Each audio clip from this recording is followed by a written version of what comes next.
Кыргызстан партиясынын Аксы районундагы жолугушуусуна конок катары азыр момундай кепке кийген мода ушундай азыр. Тынар Курбаналиев, Тынардан ошондой. Жарашабы, жарашпайбы? Башта биздин биринчи жетекчилер Усубалиев, Масалиевтер кандай шляпа кийсе, биздин мектептин директорлору, мугалимдери да ошондой шляпа кийип алат эле. Азыр билбейм, момунда кепка кийишип калат. Assalamu alaikum урматтуу аксылык туугандар. Мен биринчи эле сөзүмдү айтып коеюн, урматтуу туугандар. Биз азыр бир да партияга балет эткен жерибиз жок.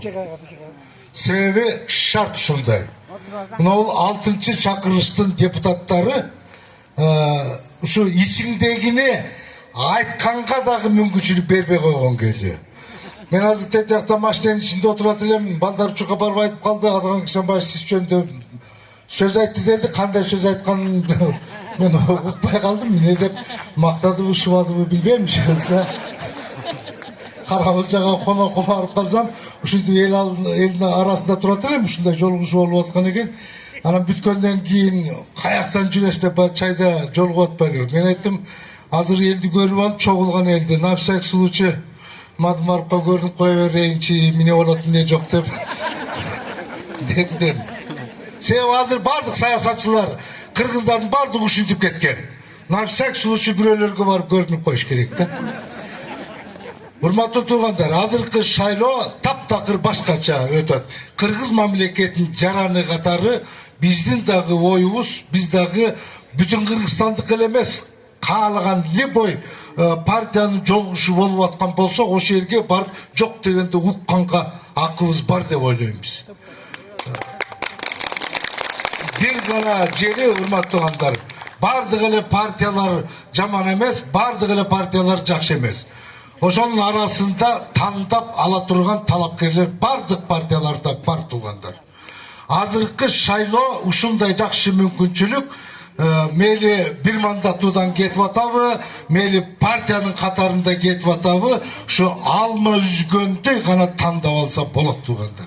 Эгерде ушул шайлоодон тандап ала албай талапкерлерди, депутаттарды жаңылышкан болсок, анда биз адатыбызча барып президенткеби, өкмөткөбү, жогорку кеңешкеби арыз арманыбызды айтканга эч кандай акыбыз жок.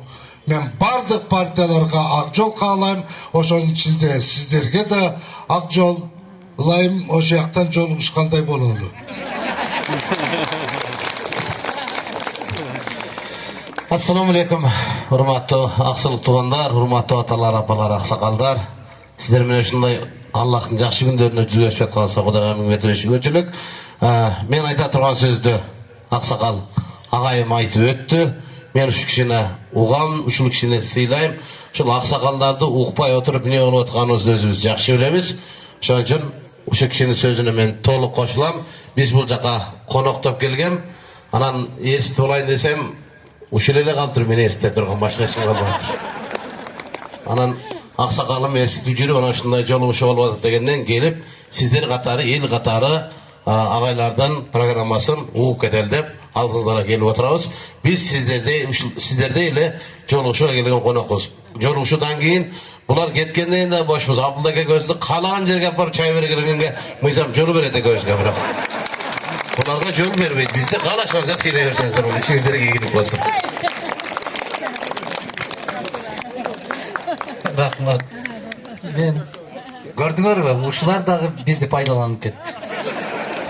Ушунча элге ким чай берет экен деп айта албай отурушуп, айтып алды ушундай. Бул дагы реклама болуп калды, кулактандыруу. Рахмат. Аллах ушундай күлкүгө, тамашага жеткирген болсун. Жакшылыктар болсун. Бу эки жигитибизге дагы ар дайым элдин арасында эл өзү издеп, эл чыксын, эл сүйлөсүн деп жүргөн даражага жеткире берген күндөрдү насип кылсын. Жигиттерге дагы. Койчу ошого сөз бергенден көрө дегенден Кудай сактасын. Туурабы? Ошондой сый урматта жүрө беришсин азаматтар.